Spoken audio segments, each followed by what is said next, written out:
Bien, bueno, allí se largó Carol, se abrió pantalla, así que ¿Sí? timotea a escuchar lo de la licenciada. Ok.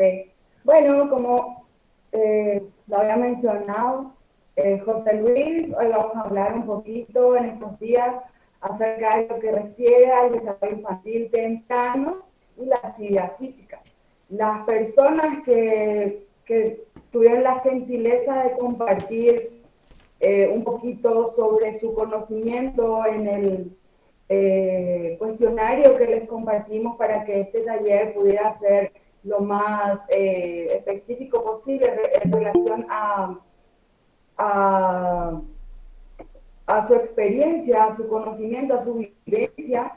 Me han dejado me han dejado saber que hay tal vez algunas dudas con relación a cuándo o desde cuándo se toma al desarrollo infantil, como cómo se toma el desarrollo infantil, como un periodo, como una etapa, como qué se toma el desarrollo infantil, qué edades comprenden, por qué se utilizan edades, porque a veces se habla de infancias, y cuando referimos a actividad física, van como directo al contenido de educación física básica escolar.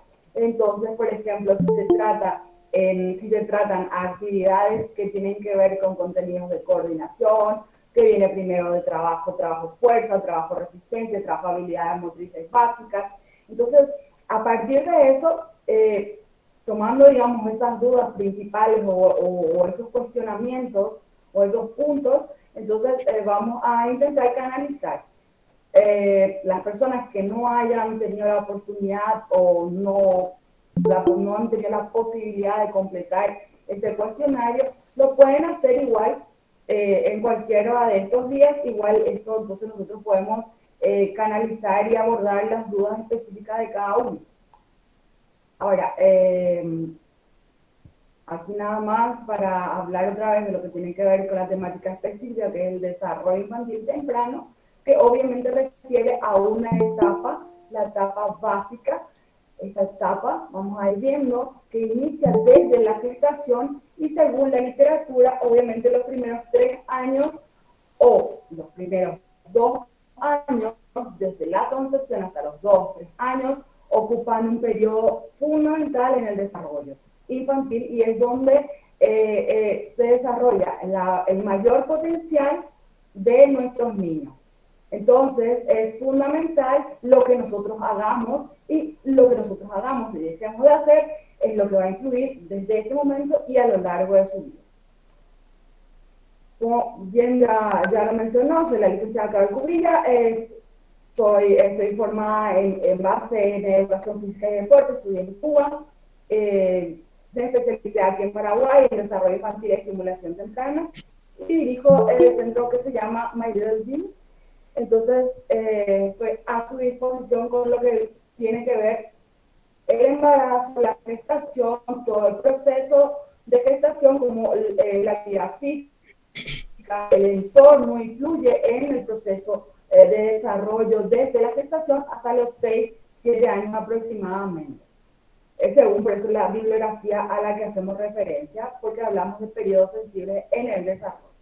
Entonces, para arrancar con esto, yo quiero, como siempre, compartir un texto que me gusta mucho para que lo vayamos reteniendo, reflexionando en lo que vamos llevando este pequeño taller, el cual agradezco que se pueda realizar, y agradezco a toda la paciencia, agradezco que estén presentes, y me encantaría que podamos compartir ideas y pensamientos, a veces soluciones y expectativas, proyectos, experiencias para que podamos enriquecernos todos.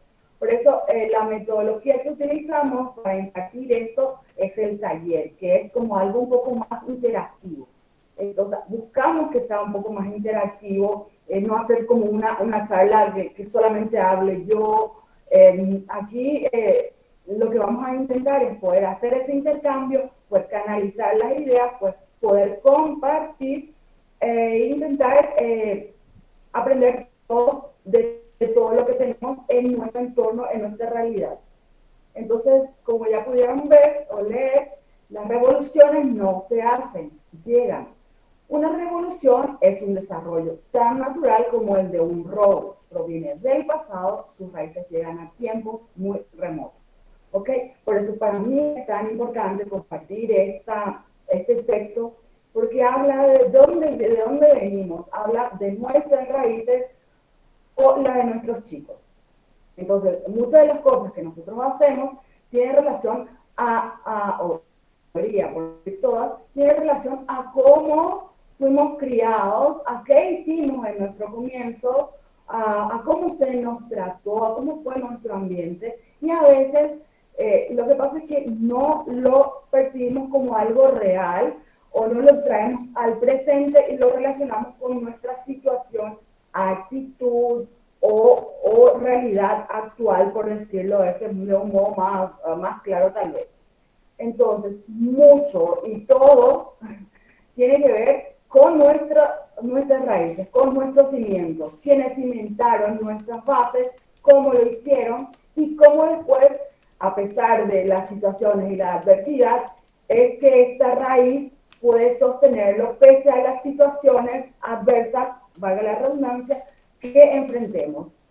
Sea esta la situación del COVID, sea esta la que lamentablemente hoy nos llama a reflexionar sobre otra vez la paz, una situación que, bueno, nos atañe a todos porque de algún otro modo nos va a seguir afectando lo que esté pasando tal vez en países un poco alejados, pero sí o sí, por una cuestión de geopolítica, eso tiene un impacto sociopolítico, económico en todos nosotros. Y obviamente, generalmente las guerras lo que provocan lamentablemente son atrasos y más lo que tiene que ver con educación. Obviamente, en una situación tan adversa, las prioridades cambian. Entonces, estas raíces, estos cimientos, este momento para nuestros niños, para nuestros bebés, para nuestras embarazadas o nuestras gestantes, es fundamental no perderlo. Entonces, el ver cómo resolvemos, cómo sobrevivimos, cómo llevamos esta adversidad frente a lo que el conocimiento o las oportunidades de conocimiento nos traen, como es la experiencia científica, como son la experiencia basada en evidencia o la ciencia basada en evidencia. Entonces, ¿cómo podemos complementar o cómo podemos sobrellevar la adversidad con los aportes de la ciencia hacia el crecimiento, hacia el ser, hacia el individuo en sí, y cómo hacer que este ser sea tal vez más productivo o más resiliente ante cualquier situación a la que se enfrente? Entonces, perdón, nada más para citar un poquito cómo va a ser la sistemática, ¿verdad? Hablamos de 3 sesiones, hoy jueves, mañana viernes y el sábado. Las sesiones aproximadamente durarían 2 horas, 120 minutos. El horario México es de 17:30 a 19:30. Nada más para citar las pautas, un poquito de pautas de convivencia, ya que vamos también a trabajar sobre eso, porque vamos a educar, vamos a hablar de infancia, vamos a hablar de crecimiento, y las pautas de convivencia están implícitas en todo este proceso. Entonces, esto tiene que ver con, por ejemplo, que están todos habilitados desde mi apreciación o desde mi punto para y también invitados a la vez para participar con sus comentarios. Ahora, lo único que yo solicito particularmente que el comentario tenga, sea cual fuera, siempre desde mi punto de vista y para mí particularmente, siempre va a ser relevante, siempre va a estar correcto. Ahora, lo que trabajaríamos es el respetar las ideas o las experiencias de los demás, porque de eso se trata, de que todos podamos expresarnos libremente, pero sin faltar el respeto al otro. Y obviamente, si no compartimos ese pensamiento, esa idea, simplemente dejarla fluir. ¿sí? Ocuparnos de lo que nos compete, a tomar lo que nos compete, de lo que nosotros podemos sacar provecho y dejar de lado lo que no nos está haciendo productivo en lo particular, en lo personal, en lo profesional. Entonces nada más tiene que ver con eso, así que espero que puedan comunicarse a través del chat. Eh, ya José Luis me va a decir si es que alguna persona tiene alguna duda en algún momento, se quieren abrir los micrófonos. Yo creo que no va a ser ningún inconveniente desde mi punto de vista. Simplemente les pido nada más que tratemos siempre de no olvidar que el derecho de los demás empieza cuando termina el mío, o al revés. Mi derecho termina cuando empieza el derecho del colega, del compañero o de las personas con las que convivimos o las que vamos a llevar este taller. Entonces, la asistencia y la participación, eso lo vamos a ir trabajando, creo que lo vamos a ir dejando registrado para las personas que van a optar por la certificación. Yo creo que un poquito eso lo va a mencionar más adelante José Luis, cómo va a ser el tema de la certificación, porque también la situación amerita que haya flexibilidad, que el contenido llegue a las personas, en este caso especiales que son cada uno de ustedes, que están buscando aprender, conocer, ver otras opciones, que están cumpliendo con su función de crecimiento profesional, personal y buscando siempre nuevas opciones, nuevos puntos de vista, alternativas y bueno, para darnos esa oportunidad a todos, tengo entendido que esto quedó abierto y los que gustan de la certificación pertinente van a hacer otro procedimiento. Entonces eso ya lo va a aclarar más adelante José Luis. Bueno, seguimos un poquito con la parte un poquito tediosa, no lo voy a negar, que tiene que ver con las experiencias por las que estamos atravesando. Esto tiene que ver con la documentación elaborado, el informe elaborado por la UNICEF en el 2021, que viene creo que desde el 2019, que hace referencia a cómo el SARS-CoV-2 o COVID-19 ha dejado un sesgo, ha dejado desafíos para nuestra infancia, para nuestros niños.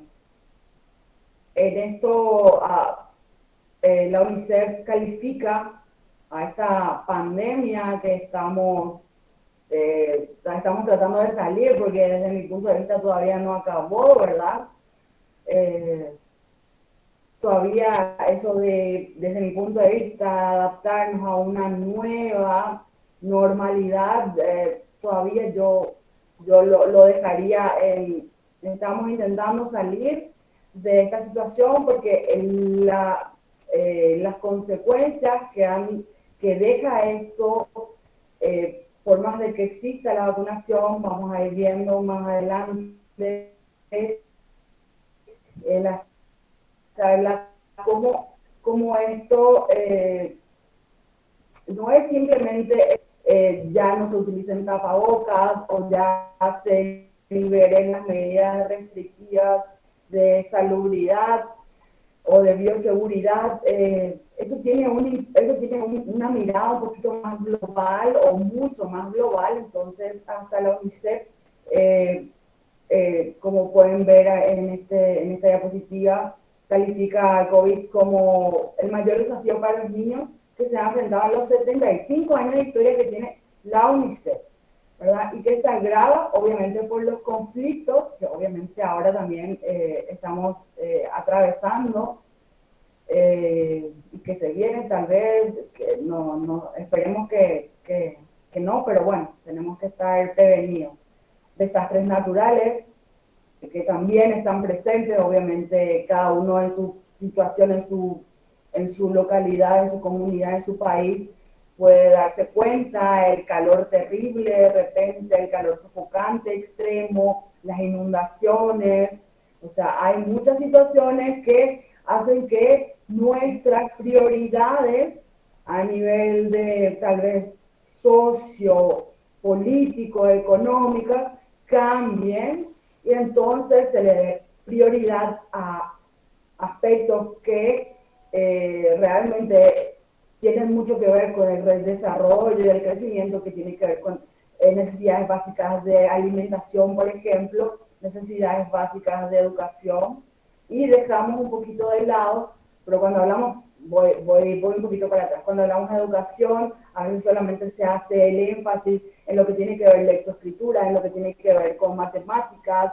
el cálculo, idiomas, y se deja de lado lo que tiene que ver también con el ámbito de salud, que tiene que ver con el cuidado personal, que se ha venido trabajando por esta situación de los contagios, que tuvimos que ir otra vez a recordar que hay que lavarse las manos frecuentemente, de qué manera hay que lavarse las manos, cosas que en nuestros países latinoamericanos y el Caribe principalmente, que de los que yo puedo hablar o que puedo mencionar, a veces como que dejamos de lado y no fue o dejó de ser una prioridad para nosotros, y entonces, bueno, aumentaba los contagios y volvimos a reconstruir lo que sea o retomar esos hábitos saludables, que son hábitos tan básicos, pero como los dejamos de usar o lo desaprendemos o dejan de ser un hábito. Entonces, en estos 2 años prácticamente, un poquito más,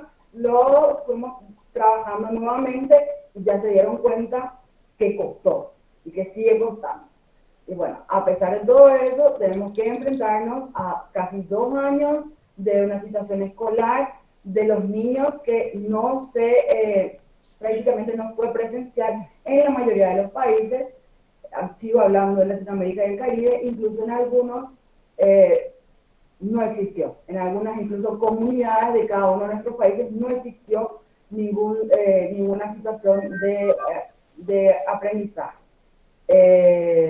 estructurado, que sería el acceso a la escolarización, sea por una situación, por una vía virtual, porque las situaciones de internet, porque no podían, porque no tenían acceso a tecnología también. Bueno, esas situaciones han hecho que, bueno, haya muchos niños, haya muchas familias y haya muchas personas que se han quedado como en total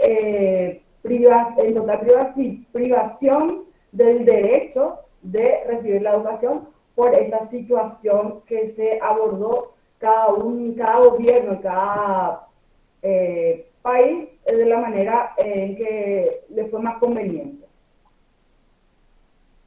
Entonces, para hablar un poquito de estadísticas, con relación a esta pequeña historia que le estoy tratando de recortar, porque realmente tiene un impacto muy enorme a nivel global, a nivel infantil, y afecta a los niños de manera terrible, a nuestros niños.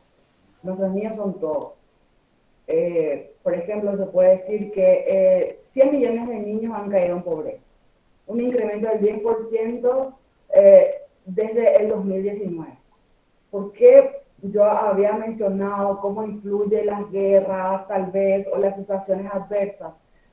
Hacen que nuestras vidas cambien o se tornen en prioridades, en dar prioridad, mejor dicho, a otras cuestiones. Acá hablamos caer en la pobreza. A veces cuando nos toca estar en una comunidad, en una sociedad o en un círculo socioeconómico un poco tal vez bueno, estable, por decirlo, no vemos un poquito más allá y no vemos que en la comunidad, tal vez a una o dos comunidades cercanas a la nuestra, las prioridades cambiaron totalmente, que llegaban al punto por ejemplo, a haber programas gubernamentales que garantizaban la educación, la actividad física, la alimentación, el acceso a los sistemas sanitarios para todas las comunidades. Sin embargo, al haber este cambio, al haber esta rotación de prioridades, la situación de privilegio eh, se perdió con relación a la salud, por ejemplo, que muchos países latinoamericanos y del Caribe, que estamos en proceso, como dirían algunos, de desarrollo, bueno, que todo lo que se logró con relación, por ejemplo, a la vacunación, al derecho de la vacunación, la concienciación de padres, familias acerca de que el niño debe ser vacunado porque debe ser vacunado, en qué etapa se deben vacunar. En estos 2 años, ¿qué ha pasado? A esos niños que tenían edades específicas para recibir la vacunación no lo han recibido, o porque las vacunas no han llegado, o porque sencillamente el sistema de salud no ha dado abasto. Obviamente, entonces nuestra prioridad cambia. Entonces, de haber logrado estándares básicos de alimentación desde el punto de vista de los programas sociales, políticos o de políticas públicas que se han impartido en cada uno de nuestros países, porque he visto que hay muchos muy buenos y de organismos internacionales que se implementan también en cada uno de nuestros países, y estos han tenido una falencia terrible porque de haber dado una alimentación que sería como un complemento para que los niños aumenten su crecimiento, puesto que la situación ameritaba, no se ha logrado. No se ha logrado porque no se ha dado abasto, porque no se ha dado el acceso, porque no se ha logrado reestructurar todavía esa cadena que tanto logró, tanto costó llegar a desarrollarse. Entonces, como tal vez pudieron leer, también hay 23 millones de niños que no reciben las vacunas esenciales, como lo citaba. 50 millones de niños padecen emaciación, que es lo que yo les decía, el bajo peso y talla, pero digamos que a un nivel crónico, ya una malnutrición que no es incluso con una alimentación complementaria, no se logra equilibrar. En su punto máximo, digamos, según este informe de la UNICEF, en marzo del 2020, 1.600.000 millones de niños enfrentaban el cierre de las escuelas, que es de lo que hablábamos, ¿verdad? Entonces, el SARS-CoV-2 o COVID-19 es la peor crisis para la infancia en los 75 años de historia de la UNICEF. Entonces, si no se actúa, el mundo se enfrentará a una década perdida para los niños. Y los objetivos de desarrollo sostenible se convertirán en un sueño imposible. O sea, esto es una predicción, una prolongación, es una advertencia, es un llamado a actuar, obviamente, pero a actuar de manera adecuada, a actuar de manera sostenida, pese a que ahora tampoco sabemos cómo nos va a tocar a cada uno, cómo va a repercutir esta situación que está a nivel internacional estallando, lamentablemente, pero bueno, acá tocamos objetivos de desarrollo sostenible. Yo creo que la mayoría de nosotros hemos tenido oportunidad de hablar un poquito sobre los objetivos de desarrollo sostenible, que son hasta el 2030, si no me estoy equivocando en la cifra, en el año. Estos tienen un sesgo de 2 años donde no se pudieron implementar, no desarrollar, porque el programa los lineamientos están claros, pero obviamente al no poder insertarnos como deberíamos haberlo hecho en nuestra sociedad, no haber tenido esa interacción, el objetivo simplemente deja mucho trabajo por hacer para evitar lo que llama la UNICEF tal vez una década perdida para nuestros niños. Entonces, bueno, aquí un poquito, ¿por qué el desarrollo infantil es un tema de todos?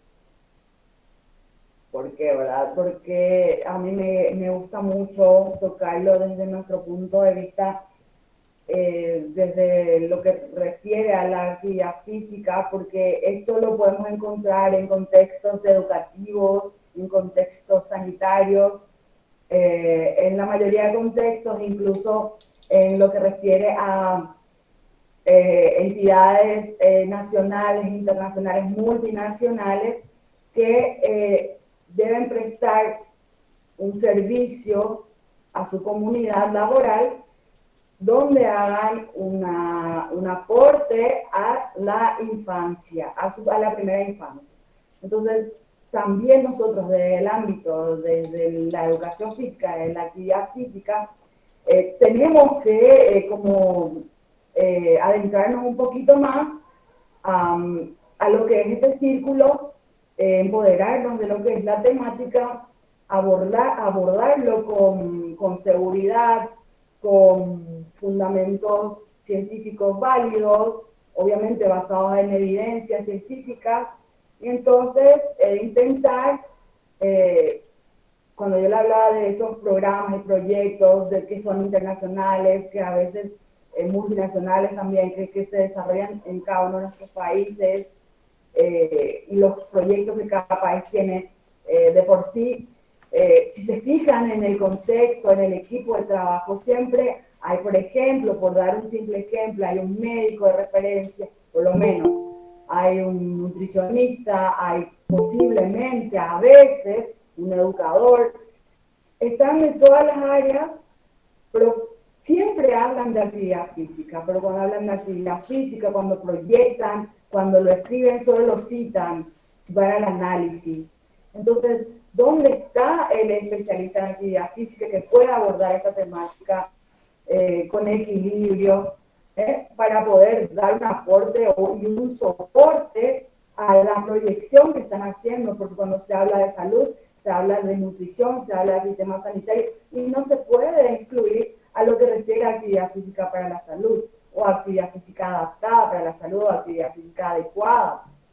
¿Sí? A la promoción de hábitos de vida saludable no se le puede desvincular la actividad física del movimiento, ¿sí? Desde sus bases, así como se nos enseña a cepillar los dientes desde que aparecen los primeros, incluso según tengan ustedes referencia, desde que el niño nace, cepillar la encías para generar, cepillar le digo porque comúnmente todos vamos a entender si hablamos de cepillado.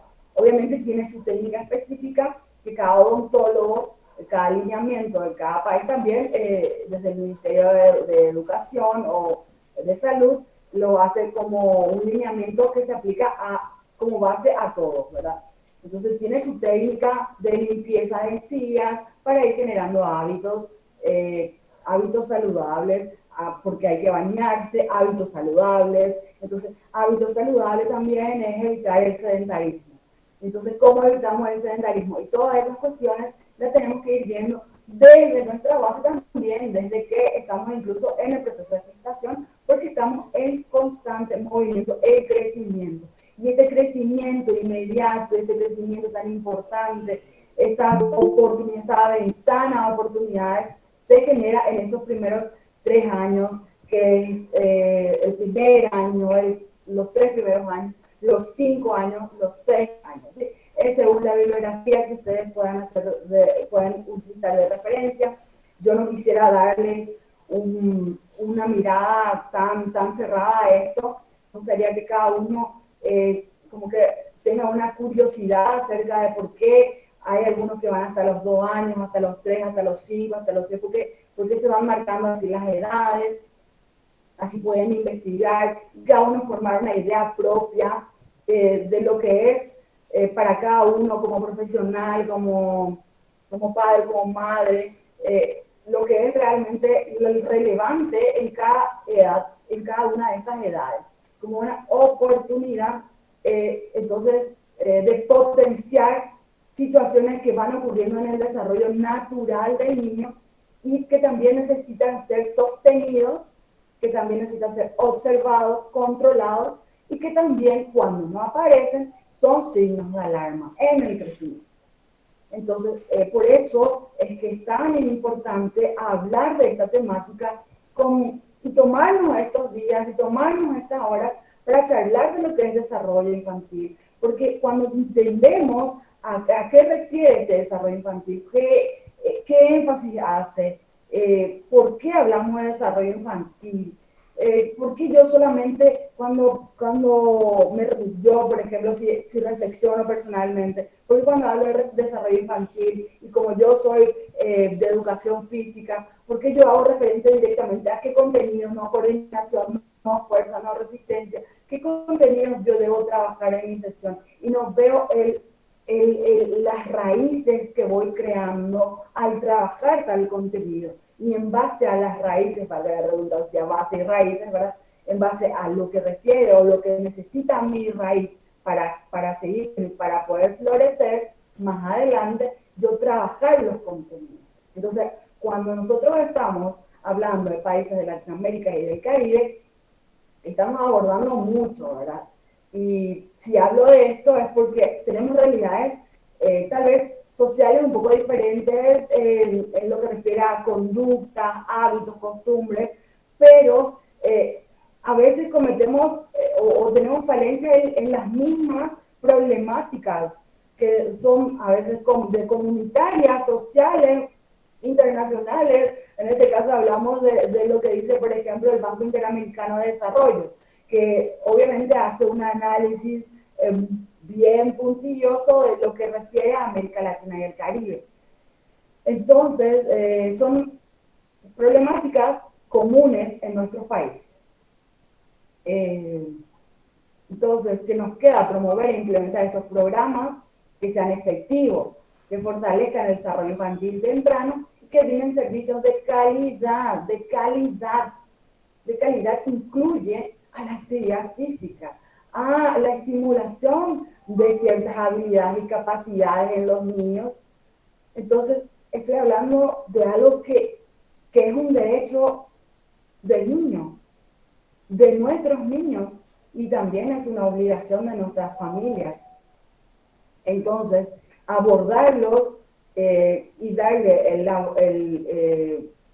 hacer la amplitud de la mirada de las personas, de nuestras comunidades, tiene que ver con lo que nosotros somos, qué nosotros conocemos de nuestra comunidad y cómo hacer llegar el mensaje para adaptarle a la situación y para que nos dé un resultado positivo. Como es el tomar conciencia de la importancia y la relevancia que tienen las acciones en estos primeros 5 años, que incluye la gestación. Incluye la gestación, incluye todo lo que está pasando la madre y la familia en el proceso de gestación, lo que ocurre particularmente en el momento del parto también, lo que ocurre al alumbramiento, al momento del alumbramiento. Hablamos de generar un vínculo con la madre, hablamos de la promoción de la lactancia materna, ¿sí? Que tiene muchas razones de por qué se promueve, por qué la Organización Mundial de la Salud promueve la lactancia materna y por qué también la Organización Mundial de la Salud, la Organización Panamericana de la Salud, genera alineamientos y directrices a seguir que tienen relación con evitar el sedentarismo, con el generar hábitos de vida saludable desde la actividad física específica, adecuada para cada niño en cada periodo que esté abordando. ¿Ok? Entonces, ¿qué es el desarrollo infantil temprano?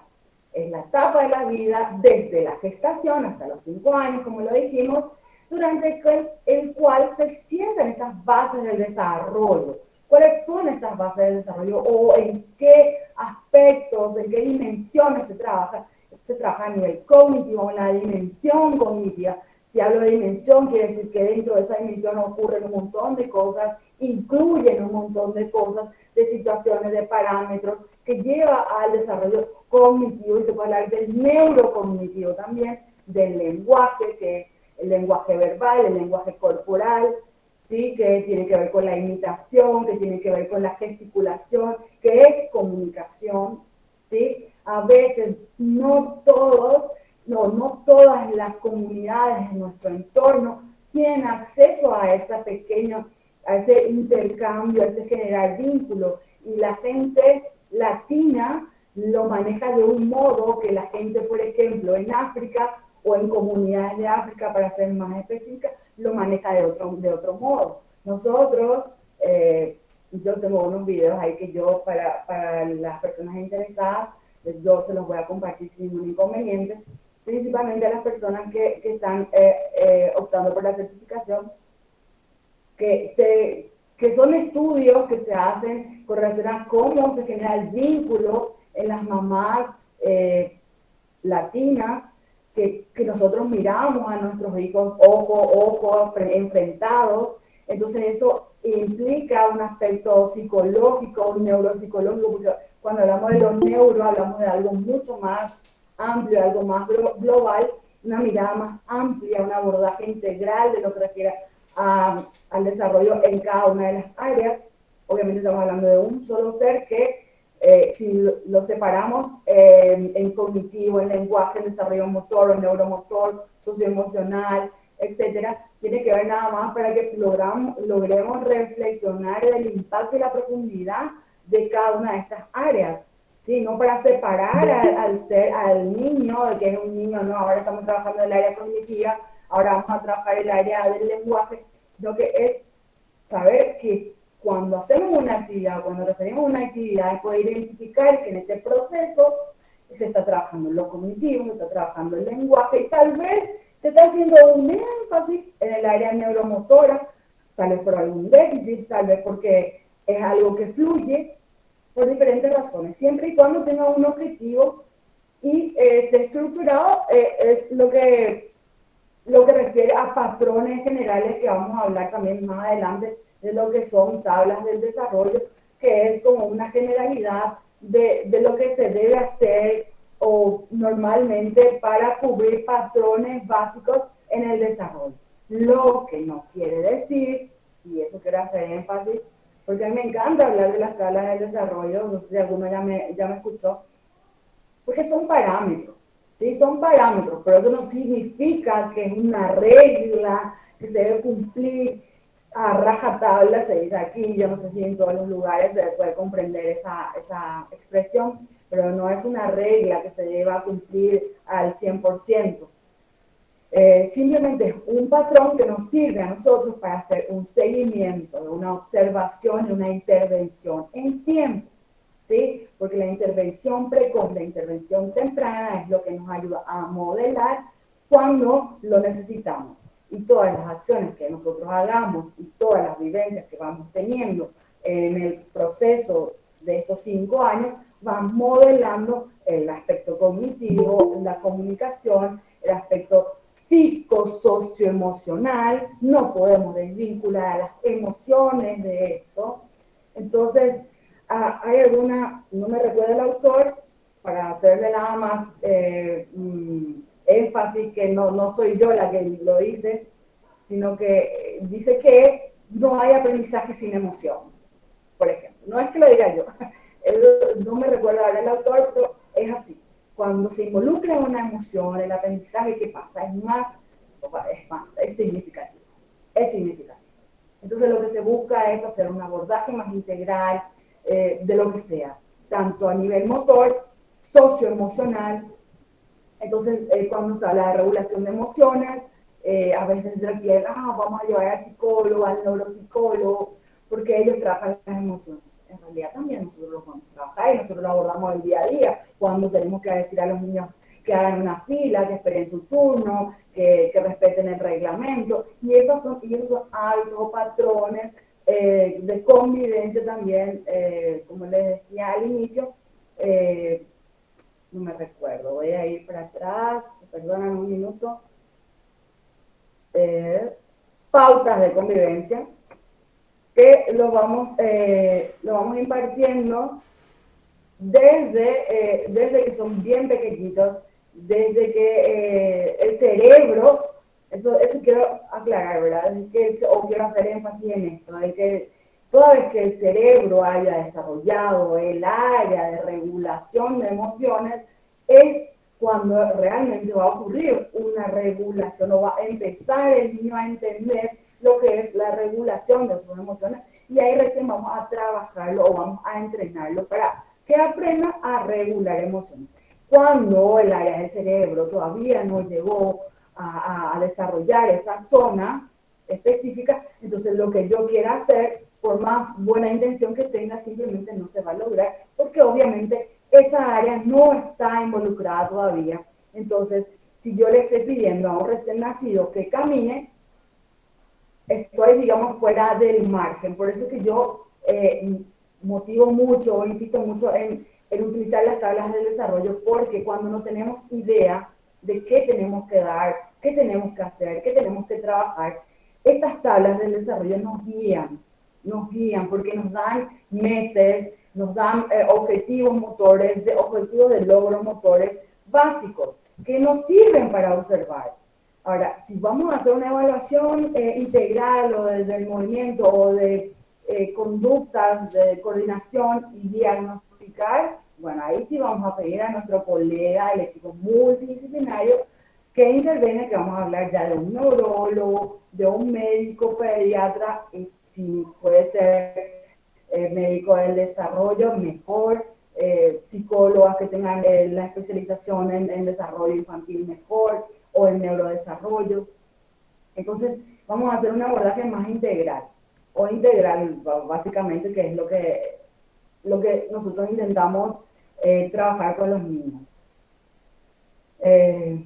Simplemente era mencionar eso y decir que estos años son cruciales para asegurar el aprendizaje y la buena salud más allá de los primeros años. ¿Ok? Porque esto vamos a ir viendo que es perdurable.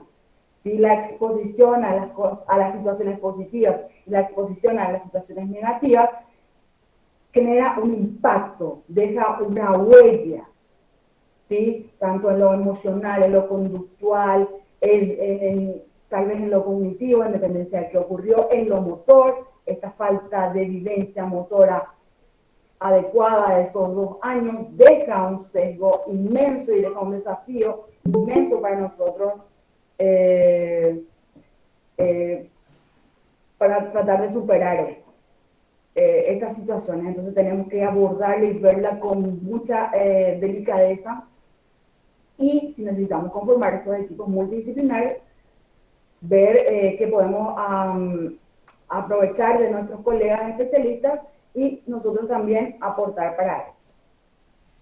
Entonces, decimos que el impacto de las experiencias e intervenciones en los primeros años perdura a lo largo de la vida. ¿Okay? Lo que me ocurrió cuando yo era pequeñito va a florecer o a aflorar, mejor dicho, hasta la edad dorada, ¿sí? ¿Sí? Hasta que termine nuestra existencia, ¿sí? Deja impregnada su huella todo como un registro de ADN y eso va a ir determinando todas las situaciones que vayamos viviendo o cómo vayamos enfrentando estas adversidades. Entonces, la calidad estructural de los espacios es indispensable para prestar una buena atención, pero no es suficiente. Necesitamos de la persona, del conocimiento.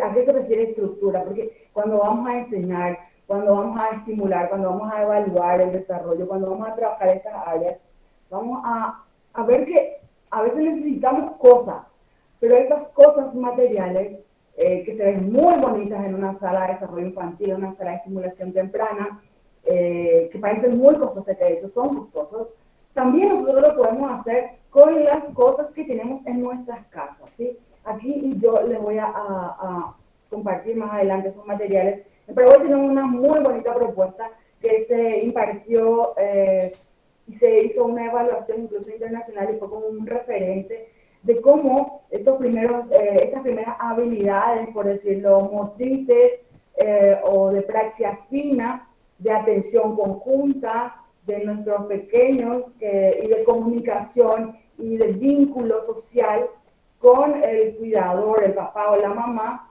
y la familia, cómo estos patrones de movimiento se podían estimular y seguir desarrollando con simplemente algunas cazuelas de la casa, algunas cucharas, algunos elementos que no son peligrosos que están en nuestras casas, ¿sí? Y para eso aquí se hizo un programa y eso, por ejemplo, justamente hoy en la tarde, creo que aquí, en la tarde de Paraguay, se hizo entrega oficial de lo que refiere a unos kits básicos que se le entregan a las mamás eh, eh, cuando tienen a sus hijos eh,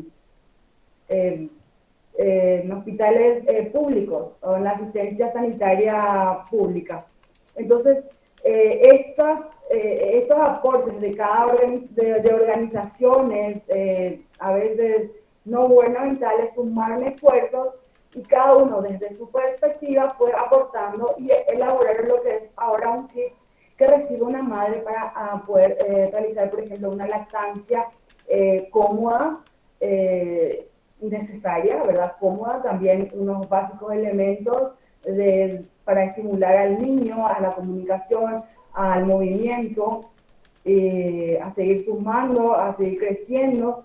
Y también refiere a incluso materiales de dibujos con poco texto que va guiando un poquito a los padres para ir aprendiendo conjuntamente con el crecimiento de los niños. Entonces, es importante sumar estos esfuerzos y recursos para mejorar la calidad y calidez de la interacción entre nosotros, los agentes educativos, promotores de educación y salud, y nuestros niños. Yo creo, José Luis, si no estoy mal, que estamos un poquito en tiempo. Yo quiero dejar un poquito un espacio para ver si hay preguntas. Perfecto, Eh, perfecto, excelente, Carol. Excelente, yo te escuché muy bien. Algunos colegas parece que a lo mejor por el internet o por vaya a saber las conexiones tuvieron tuvo concretamente un inconveniente, pero bueno, la idea era para que pudiesen tener la posibilidad de realizar algunas preguntas, algunas inquietudes. Recordemos que Carol mañana nos va a acompañar y pasado también compartiendo las exposiciones. Allí yo le dejé en el chat mi número de WhatsApp personal para aquellas personas que quieran tener el material de estudio, los libros, los videos y luego la certificación internacional, para que me escriban por privado. Así que si hay alguna persona que le quiera realizar alguna pregunta, para ya ir cerrando y mañana nos estamos convocando nuevamente, si no me equivoco, Carol, en el mismo horario del día de hoy. es así, es así. 17:30 hora México. Perfecto, 20:30 hora Argentina y Paraguay. Perfecto. Bien, colegas, Miguelito, vamos todavía, Miguelito. Bueno, ¿hay alguna pregunta de los colegas que quieran sumarse? Recordemos lo siguiente, de que muchas de las dudas, lo mejor que tenemos en este momento, lo vamos a poder apreciar mañana o bien pasado con las diferentes proyecciones que Carol, la licenciada, vaya compartiendo con nosotros. Eh, Son temas realmente en la cual hay que profundizar porque estamos acostumbrados más los profes de educación física que vamos de un lado para el otro y nos cuesta sentarnos a profundizar en estas necesidades que tienen la infancia en edad temprana. Así que bueno, este compartir lo veo muy satisfactorio. De mi lado veo que no hay preguntas, así que Carol, de mi parte todo excelente, te escuché muy bien, así que nos veríamos mañana si no te parece. Me parece genial, me parece bien que si pueden hacer alguna lectura, traer sus dudas sin inconveniente, podemos empezar con las preguntas y entonces continuamos el desarrollo de esto para que sea un poquito más interactivo. Obviamente yo hoy fui un poco teórica, pero yo creo que es necesario un poquito abordar esta parte un poco tediosa para después desenvolvernos y desarrollarnos con mayor amplitud en lo que refiere a la parte un poco más práctica. Muy bien, Carol. Colegas de toda Latinoamérica, desde ya le agradezco la participación, de habernos acompañado en este tiempo y si Dios quiere nos encontramos nuevamente mañana. Muchas Gracias, gracias. Carlos. Chau, Saludos chau. desde Mérida, Venezuela. Gracias, gracias, buenas noches. Saludos desde Gracias. Lima, Perú. Hasta mañana. Saludos desde Perú.